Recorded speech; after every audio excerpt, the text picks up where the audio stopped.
Salam, xoş gördük sizləri. Bugünkü görüşümüz gözəl bir günə təsadüf edir. Bahar bayramı ərəfəsidir. Bayram sözünün özündə gözəl bir əhval-ruhiyyə yaşayır. İnsan istər-istəməz özünü, əhvalını, ruhunu kökləməli olur. Yəni bayram halı üstə. Ümumiyyətlə, bayramlar, yəni bəşər tarixində bugünə qədər məlum olan bayramlar bir neçə yerə bölünür. Milli, ictimai, siyasi, dini və bəzən də insanın öz şəxsi bayramı, bu adətən insanın ad gününə və yaxud həyatında olan gözəl günlərdir ki, onun keçirir, qeyd edir və yaxud ki, tarixini hər il demək olar ki, yada salır. Bu insanın yəni, o şəxsi duyğularından asılıdır. Qaldı ümumiyyətlə, bayramları ki, sistemləşdirdik, əsasən 4 yerə, milli, ictimai, siyasi, dini bayramlar daha çox, yəni tarixən qeyd olunur. Bunların içərisində bizim millətimiz üçün, Türk xalqı üçün daha önəmli olan bahar bayramıdır, yaz bayramıdır. Ona görə ki, birinci, Türk fitrətən təbiətlə bir olub və bu bayram təbiətin oyanması ilə bağlıdır və Türk təbiətlə iç-içə yaşayıb, qucaq-qucağa yaşayıb, torpağı vəsf edib, torpağa anam deyib. Çünki onun bütün yaşayışı, həyatı, azuqəsi, dolanışığı, hamısı təbiətlə bağlı olub. Torpaqla bağlı olub. Və qeyd edək ki, bahar bayramı insanın ruhuna oyanış gətirir. Əslində bu bizim ruhumuzla bağlı olan bir bayramdır. Yəni tarixilikdən daha əvvəl insanın özü ilə bağlı olan bir bayramdır. Qeyd etdik ki, Türk tarixən ruhcu olub və təbiətlə bir olub, onu sevib, əzizləyib. Ən əsası odur ki, Türk təbiəti ilahiləşdirib. Təbiətin oyanması, havanın isinməsi və buradan insanın canına istilik keçməsi, hopması özü bir əhval-ruhiyyə yaradıb Türkdə. Və elə buna görədir ki, bu bayramın tarixi digər bayramlarımıza baxanda daha qədimdir. 5000 ildən artıq tarixi var və bahar bayramı əslində bizdə bir halla bağlı deyil. Baharın gəlməsi bizdə bir sistem şəklini alıb. Yəni, sistem deyəndə düşüncə sistemi yaradıb. Burada istər tarixinin qeyd olunması, təqvimin dəyişməsi, fəslin dəyişməsi, təbiətin oyanması və üstəlik bahar bayramı ilə bağlı adət-ənənələr. Bugünkü söhbətimizdə çalışacaq ki, qısa da olsa, bütün bu qeyd etdiyimiz xüsusiyyətlərin üzərində müəyyən qədər dayanaq və deyək. Qaldı, millətlərin millət edən, onların mənəvi dəyərləridir, adət-ənənələridir, mərasimləridir. Digər mədəni ünsürlərdir ki, bir milləti digər millətdən fərqləndirir. Millətin mədəni, mənəvi dəyərləri onu ayaqda durmağa vadar edir. Yaşadan da elə, milləti yaşadan da elə onun mənəvi dəyərləridir. Bu yerdə yeri gəlmişkən Atatürk'ün bir misalını çəkmək istəyirəm. Atatürk deyir ki, bilin ki, kəndi mənliyinə sahib olmayan millətlər başqa millətlərin şikarına çevrilir. Gəlin bir balaca burada düşünək. Əslində bu böyük Türk xalqını, Türk millətini assimilasiya etməyə qoymayan, yəni onu başqa millətlərin içində əritməyə imkan verməyən nədir? burada ilk əvvəl adət-ənənələri yada salmalıyıq, mərasimləri yada salmalıyıq ki, yəni bizim mərasimlər digər xalqlardan, daha doğrusu bizim qonşu olduğumuz xalqlardan bizi fərqləndirir. Elə onun birincisi, əsası da Bahar bayramıdır ki, yəni burada türkün sistemləşmiş düşüncə tərzi özünü göstərir. Elə ona görə də Bahar bayramı bizim üçün adi bayram deyil, yenə söhbətin əvvəlinə qayıdıram, ruh bayramıdır, hal bayramıdır, yəni bizim üçün xüsusi bir məqamdır.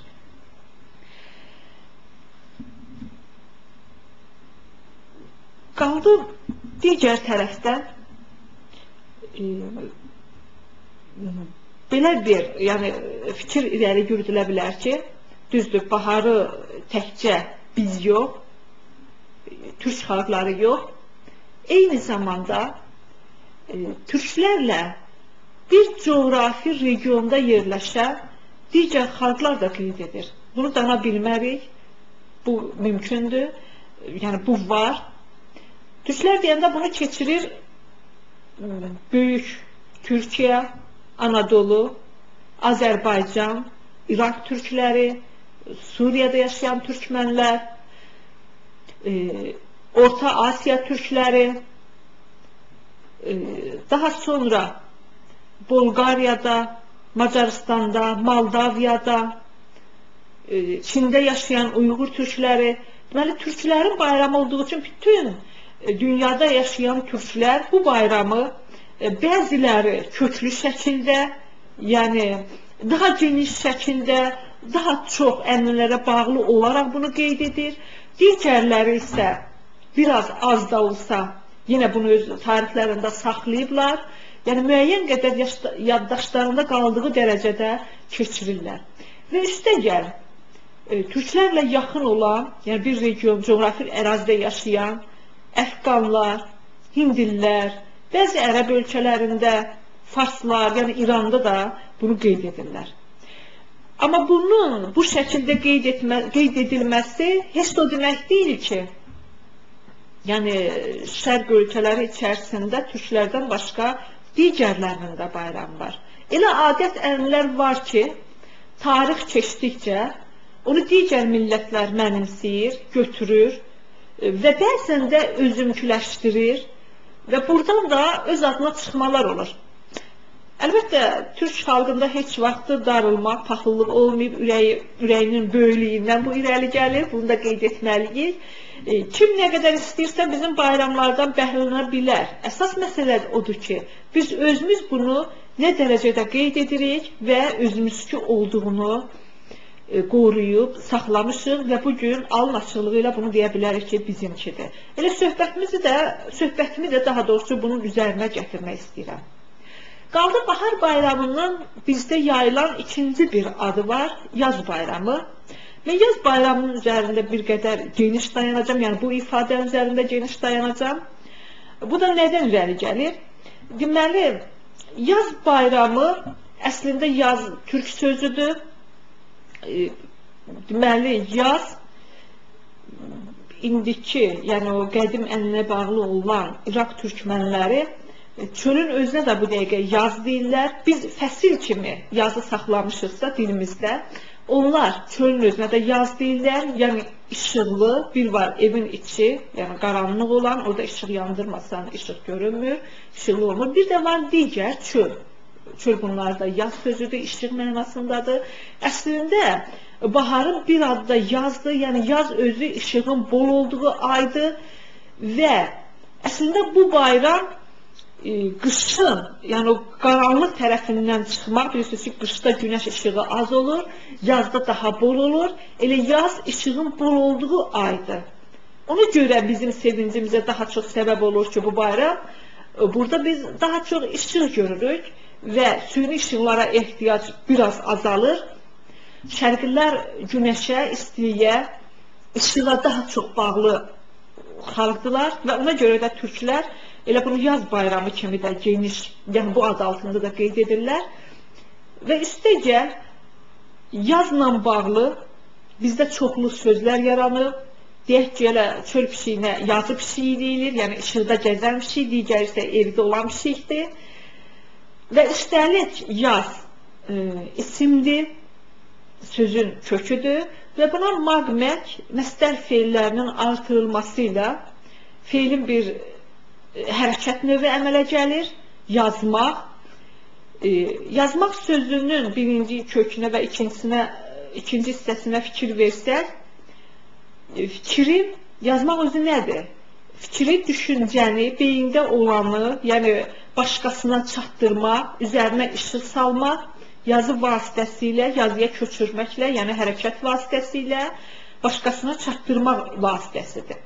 Gördüyümüz kimi, burada yaz sözündən, işıqdan digər bir feil əmələ gəlmişdir. Başqa bir tərəfdən mən istəyərdim ki, bu bayramın mahiyyətindən danışdıqdan sonra türk xalqları arasında yayılmış adlarına da bir balaca diqqət edək. Yəni, bu da bizim üçün maraq doğuran bir haldır. Deməli, bahar bayramı təkcə bir adla çağırılmır. Qeyd etdiyim kimi, ikinci bir adı, daha geniş yayılmış adı yaz bayramıdır. Və sonra qeyd edək ki, biraz da geniş şəkildə yayılmış Novruz adı var ki, bu fars kəlməsidir, yeni gündür. Amma yenə deyirəm ki, bu bizimkidir, başqasınki deyil. Sadəcə olaraq bizimlə qonşu olan xalqlar da yəni öz dillərinə uyğunlaşdırıblar. Əslində bu yeni gündür, ilin ilk günüdür. Bu haqda yenə deyəcəyik. Digər adı isə Sultan-ı Novruzdur. Bunun da tarixi var. Orta əsrlərdə türk sultanları 21-i səhər xalqın içərisinə çıxırdılar. Çünki Novruz bayramı həm də kütləvi bayramdır. Yəni, kütləvi xalq bayramıdır. Xalq bu günü təkcə bir gürsüyə çəkilib, özü qəbul etmir, bir nəfər qəbul etmir. Bunu kütlə içərisində qəbul olunması daha çox ənənəvidir və üstəlik ictimaiyyət içərisində olur hər kəs. Yəni, bu günü heç kəs yerə deyirəm, tək keçirmir, başqaları ilə birgə keçirilir. Eyni zamanda orta əsrlərdə türk sultanı, yəni bu ənənə bu gün də var türk xalqlarında, xalqın içərisinə çıxırdı, kütlə içərisinə çıxırdı, xalqa hədiyyələr paylayırdı və onun bayramını təbrik edirdi. Elə buradan da Sultan-ı Novruz adı qalmışdı. Və digər adı isə Növrüz oyuqdur ki, ulustan ulu, yəni ulu bayram adıdır. Sonra günü var, ulusun ulu günü, yeni gün, yengi gün, yeni il.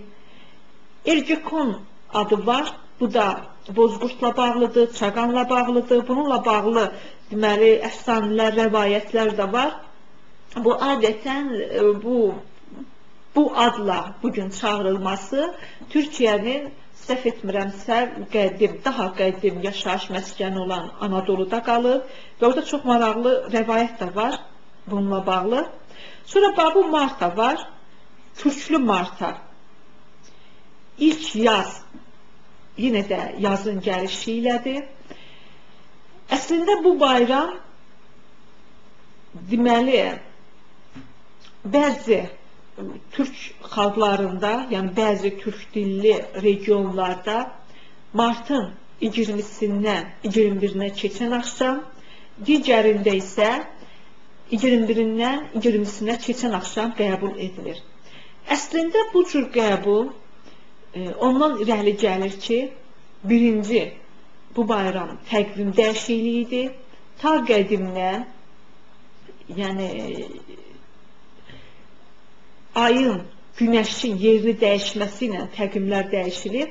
Bahar bayramında günəşin yerini dəyişməsi ilə təqvim qəbul olunub, yeni ilin ilk günü qəbul olunub və bu da ondan irəli gəlir ki, bəzən martın 20-sindən 21-nə keçən axşam, bəzən də 21-dən 20-sinə keçən axşam gecə ilə gündüz bərabərləşir. Bu da günəşin ekvatordan güney yarım kürrəsindən şimal yarım kürrəsinə keçməsi ilə bağlıdır ki, burada bəzən günlərdə, yəni sürüşmələr olub, bir gün o tərəf bu tərəfə. Günəşin, deməli, güney yarımkürəsindən şimal yarımkürəsinə keçdiyi nöqtə yaz bərabərliyi hesab olunub. Biz bilirik ki, qışda gecələr daha uzun olur.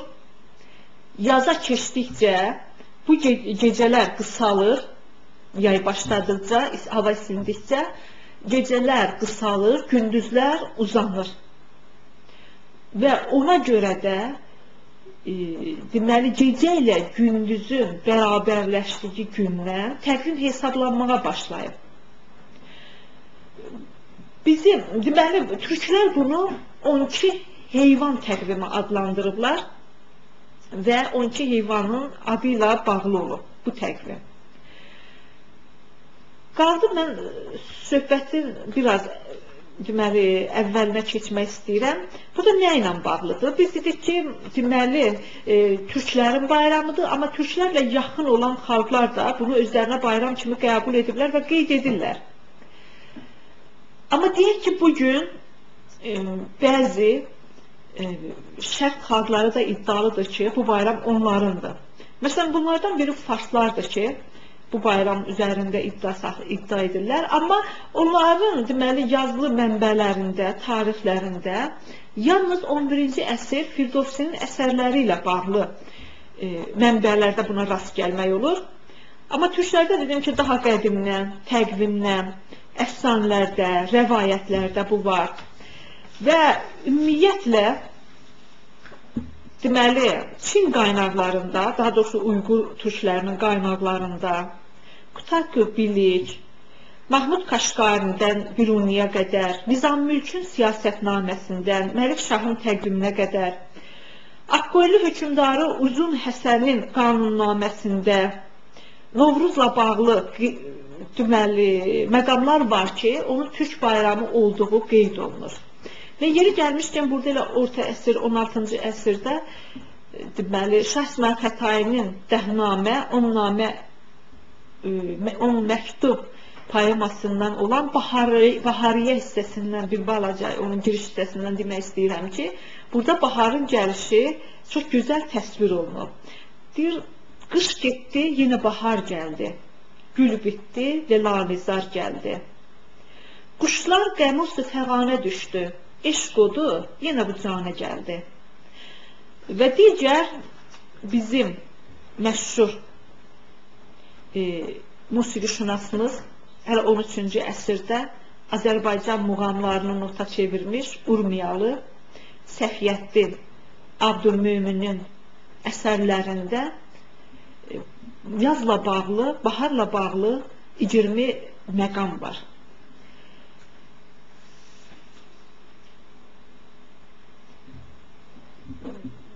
Bunu türk dilli xalqlar, bayaq dedik ki, hamısı özünə məxsus keçirilir.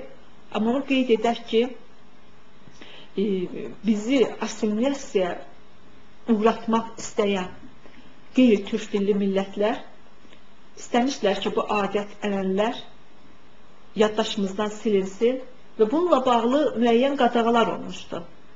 Mənim yadıma gəlir ki, hələ biz uşaq idi, yəni 70 il Sovet imperiyasının əsarəti altında olduğumuz dövrləri yada salıram. Bu zaman Novruzun geniş şəkildə keçirilməsinə qarşı qadağalar var idi və təqvimdə də bayram kimi qeyd olunmurdu. Həmin gün iş günü idi, yəni işçilərin işə çıxması da burada bir növ məcburi idi. Deyəcəm, burada hansı məqamla bağlı idi. Bununla bağlı idi ki, biraz söhbətimizin daha sonraki hissəsində Novruz ənənələrlə danışacağıq. Sadəcə bir qeyd kimi demək istəyirəm ki, yəni burada hər kəs qapı-qapı düşüb, dostu, tanışı, xəstəni təbrik etməli idi yazın gəlişi münasibəti ilə. İş günü salmışdılar ki, adamlar işlər yayınmasın, yəni həmin günü işdə olsun, rejim bunu tələb edirdi və yavaş-yavaş bu bayrama münasibət sönsün, yadlaşsın. Amma bu mümkün olmadı.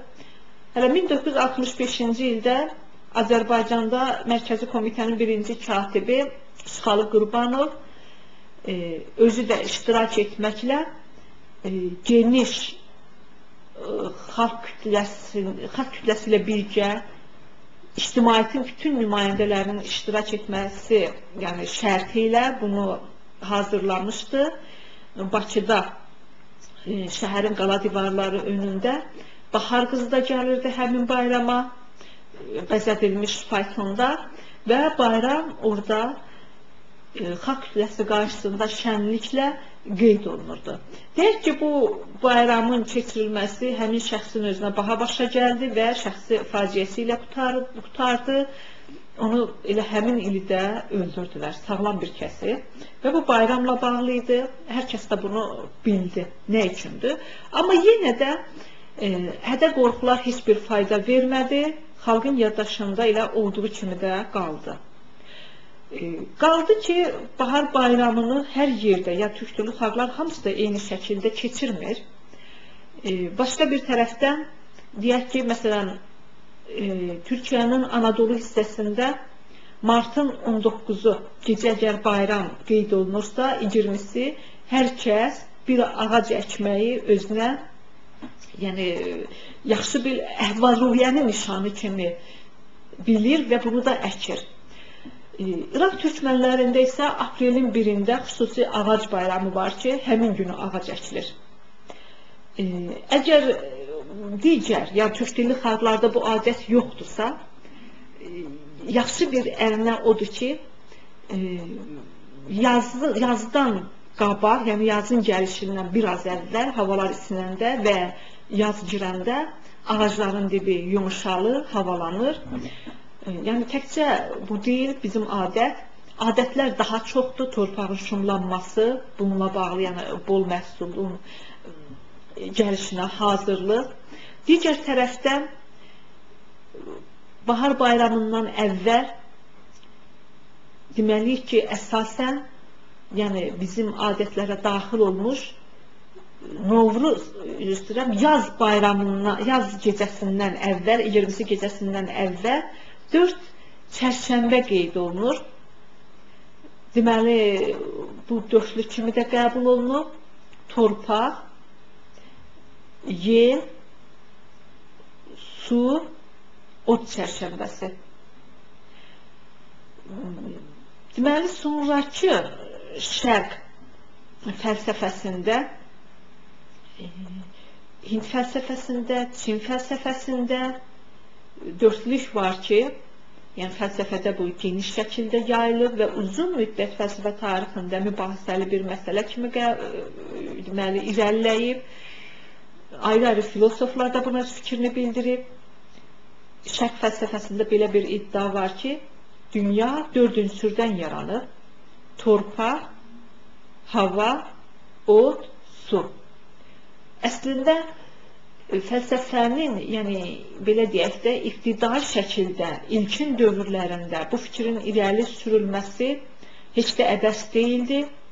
Çünki şərqin böyük bir hissəsi türklər idi və türklər bunu daha qədim 5000 ildən əvvəl qeyd etdi ki, bahar bayramını qeyd edirdilər və burada da hər həftə, yazın gəlişindən əvvəl, 4 həftə əvvəl, hər həftə saydığımız bu ünsürün birini bayram şəklində qeyd edirdilər. Və fəlsəfiyə də bu cür daxil oldu. İddia olundu ki, dünya bu 4 ünsürdən əmələ gəlib, onun biri çatmazsa insan yaşaya bilməz və eyni zamanda dünyanın mövcudluğundan da danışmaq cəfəngdir, absurddur. Əslində bizim, mən əvvəldə də dedim ki, bahar bayramı sistemli düşüncə tərzini türk ortalığa qoydu. Bu da əbəs deyildi. Çünki türkün qədim adətlərindən irəli gələn Şumer ədəbiyyatı yaranıb, 5000 ildən artıq onun da tarixi var. Şumerlər ilk sivilizasiya, ilk mədəniyyət, ədəbiyyat, tarix deməkdir və bundan əvvəl yazılı tarixə, ədəbiyyata rast gəlinmir və eyni zamanda dünya fəlsəfəsində, şərq fəlsəfəsində bizim izimizi qoymağımız da elə bu bahar düşüncəsindən bir növ doğmuş haldır. Və digər tərəfdən mənə gəlir ki, bir balaca da olsa adət-ənənələrimizdən danışmalıyıq.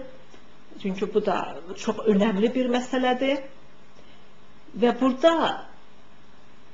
elə yeri gəlmişkən söhbətin davamı kimi çərşənbələrdən deyək.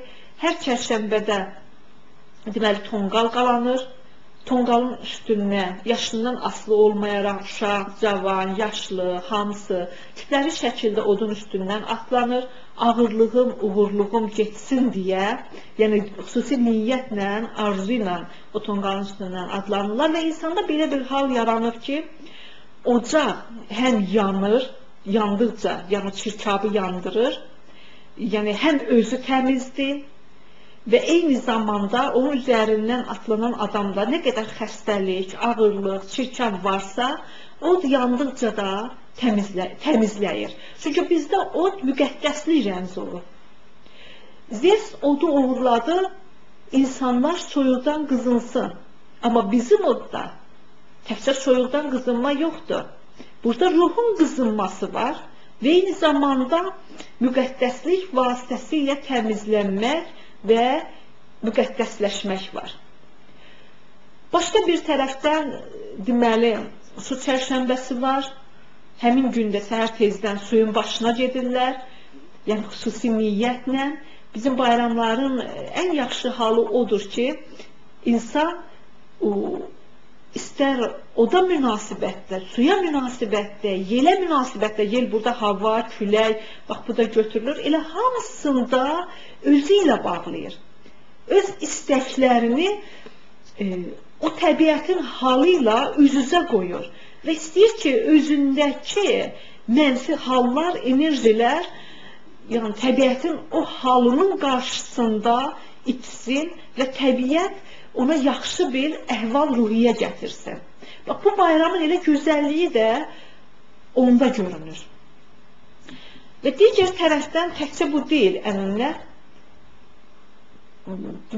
Başqa bir tərəfdən Novruzda qalmış, yəni bahar bayramına müəyyən, yəni bir ay qalmış, 20 gün qalmış, cəmaət ev eşiyini təmizləyir, həyət bacada təmizlik işi görür və qışda nəmlənmiş paltarları günəşə verir, isidir və onda belə bir hal yaranır ki, qışın o rütubəti günəş istiliyi dəydikcə gedəcək. Və başqa bir tərəfdən burada bahara hazırlıqda ağaclar budanır. Sonra il axır çərşənbə deyilir. Son çərşənbəyə qədər səməni göyərdilməlidir. Səmənin ətrafına şamlar düzülür, yandırılmalıdır həmin gecə şamlar və üstəlik il axır çərşənbə və üstəgəl baharın ilk gecəsində bütün evlərdə şam yanmalıdır, işıq yanmalıdır, qaranlıq heç bir künc bucaq qalmamalıdır. Yəni adamlar bunu tərəfən belə qəbul edirlər. Və üstəlik baharın ilk günü hər kəs ilk əvvəl balacalar böyüklərin ayaqlarına gedirlər. Daha sonra yaşından asılı olmayaraq istər cavan, istərsə də yaşlı xəstə adamın ünvanına getməlidir, onun bayramını təbrik etməlidir. Və yaxşı cəhəti odur ki, hər kəs bir-birinə qonaq gedir və bayaq da qeyd etdim ki, bu bayramı heç kəs çəkilib bir güşədə özü tək qəbul etmir. Və bəlkə də bu elə bizim xalqın istiqamlığından irəli gəlir ki, bunu kütləvi şəkildə qeyd edirlər və hər kəsin bir-birini təbrik etməsi yaxşı bir hal kimi qeyd olunur. Üstəgəl, bütün küslülər barışmalıdır, heç bir küslü qalmamalıdır. Bəzən kimsə bir-birinə qarşı kin saxlayanda da böyüklər xahişlə onların ikisini üzləşdirirlər və əllərini bir-birinə vuraraq barışdırırlar. Və üstəlik burada papaq atdı, şal salladı, bacadan şal salladı, sonra yumurta döyüşü kimi oyunlar var. Bununla bağlı yeri gəlmişkən Şəhriyarın Heydər Baba poemasından bir neçə bəndi oxumaq istəyirəm. Məsələn, Heydər Babanın üzr istəyirəm, Şəhriyarın Heydər Baba poemasında belə bir yer var. Bayram idi, gecə quşu oxurdu. Adaxlı qız bəy corabı toxurdu. Hər kəs şalın bir bacadan soxurdu. Ay nə gözəl qaydaydı şal sallamaq, bəy şalına bayramlığın bağlamaq. Burada bəy adaxlı qızın, nişanlı qızın deməli evindən, ata evindən, bacasından şal sallayardı və deməli bu evdə, qız evi də ona yaxşı bir hədiyyə qoymalıydılar. Və bilirik ki, ta qədimdən fabrik, zavod yox idi. Yəni, qustar istehsalı idi, natural istehsalı idi. Hər kəs evində öz paltarını toxuyardı, tikərdi. Ev əşyaları da, belə deyək ki, sadə şəkildə yaranırdı. Və nişanlı qızın toydan qabaq bəy üçün corab toxuması bir halı var idi ki, o da bahar bayramına qədər hazır olmalıdır.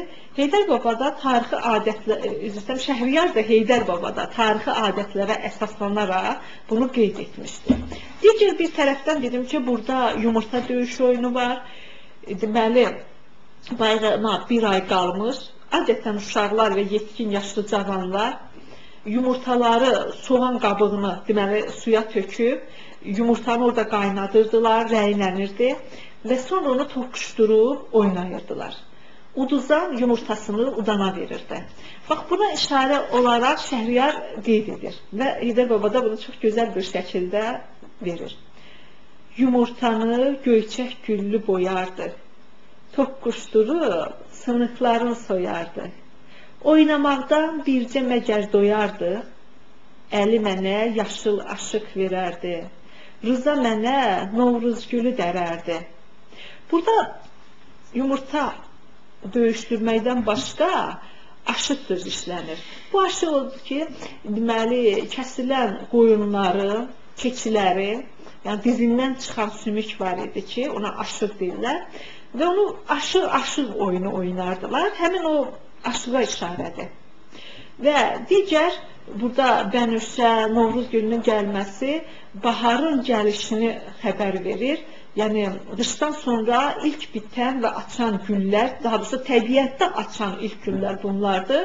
İndi bilirik ki, sünnilik o qədər çoxalıb ki, parniklərdə, xüsusi istilik olan yerlərdə güllər bitirirlər.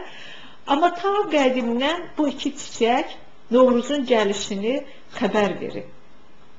Və digər tərəfdən Novruzun gəlişini xəbər verən bizə soyuq ölkələrdən istilik arzusu ilə şərqə, türk ellərinə köçən qaranquşlar var, şanapipiklər var. İnsanlar elə baharın gəlişini ona görə də gözləyirlər ki, şanapipiyi ilk dəfə kim görərsə və dəsmalını düyünləyərsə, belə fikirləşir ki, ora xüsusi bir tel gəlir, həmin quşun tükündən güya tel gəlir və bu da onun niyyətinin həyata keçib keçməməsinə bir işarədir.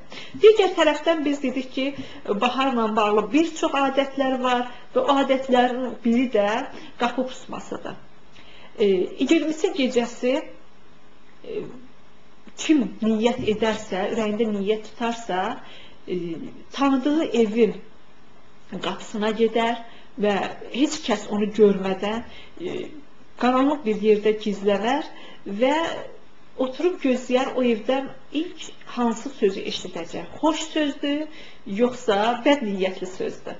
Yəni, bəd sözdür və bununla da ürəyində tutduğu niyyətin həyata keçib keçməyəcəyini düşünür. Əslində ona görə də elə bizə uşaq vaxtından aşılayırdılar ki, həmin gecəsi, yəni bahar bayramının ilk gecəsi heç kim dilinə pis söz gətirməməlidir. Birdən kimsə qapını pusar. Əslində burada özünü zorlamaq yox, həm əhval-ruhiyyənin köklənməsi, yəni böyüklər tərəfindən balacaları kökləyirdilər ki, bu gecə bax, bu cür olmalıdır. Digər tərəfdə bayram günündə niyyət tutub gələn adamın ürəyini sındırmamaq, yəni kiminsə xətrinə dəymək istəməməyi də var idi. Yəni bizim əslində bu bahar bayramı Türkün düşüncə sistemi ilə bağlı daha çox adət-ənənəsi var. Belə deyək ki, daha xırdalığına geçsək, bunlar daha çoxdur. Məsələn, onun xüsusi aş pişirməsi, əslində evlərdə həmişə aş pişirilir, türklərdə. Sadəcə olaraq bahar bayramı üçün olan aşlar xüsusi aşlardır. Tutaq ki, özbəklərdə də bu var və sonra Azərbaycanlılarda da istər güneyli, quzeyli, xüsusi dəmdəstgahlar pişirilib ortalığa qoyulması və sonra bayram süfrəsinin hazırlanması, yəni xüsusi bişmələr var ki, şəkərbura, paxlava, əslində bunların hər biri ta qədimdən, məsələn, paxlavanın rum kimi pişirilməsi xüsusi işarələrdir. Biri tutaq ki, ayın işarəsidir, biri günəşin işarəsidir və digərləri, belə deyək ki, baharla bağlı olan rəmzləri nişan verir. Əslində, bütün bu bişmələrin özünün mənası var. Bu da ondan irəli gəlir ki, xalq özü, yəni öz istəkləri ilə bağlı olan, arzuladığı hər bir şeyi rəmzləşdirib, istər səməni göyərdib yazın gəlişini qarşılaması, yəni yaşıllıq arzusu, yaşıllıq özü bilirsiniz ki, rəssamlıqda əbədilik rəmzi kimi qəbul olunub və əslində baharı yaşıl rənglə qarşılamaq, yəni ömrə bir əbədi yaşıllıq gətirmək, yəni ölümsüzlük bir rəmzi gətirmək, bax, bunlar da əslində niyyətdir. Və yenə deyirəm, Türkün bahar bayramı onun birinci təbiətlə bir olmasıdır və ikinci yenə bundan doğan hal təbiətin oyanmasıdır. İnsan daxilən, ruhən təbiətin bir hissəsidir və ayrılmaz hissəsidir. Təbiətin mənası var və bu mənanı qiymətləndirən, üzə çıxaran insandır. Baharın gəlişini insan ona görə bayram edir ki, onun ruhu burada təbiətlə üst-üstə düşür və təbiətin halı ilə köklənir. Sonda Türk millətinə, ulu xalqıma istəyim bahar ömrü, yaz ömrünün ona daimi gəlməsi, yalnız bir ay, 20 gün yox, yaxud günəşin yaz bərabərliyi nöqtəsində olduğu gecə yox, bütün 365 günü yazlı olmasını arzulayıram. Yaz işığın bol olduğu aydır. Türk millətinə işıq bolluğu arzulayıram. İşıq əbədiyyətin nişanıdır. Bu xalqın əbədi yaşamasını arzu edirəm və istəyirəm ki, əbədiyyətə çökən bayramları, günləri daha çox olsun və ona görə də arzu edirəm ki, millətim həmişə ruhunu kökləyə bilsin. Diqqətinizə görə sağ olun.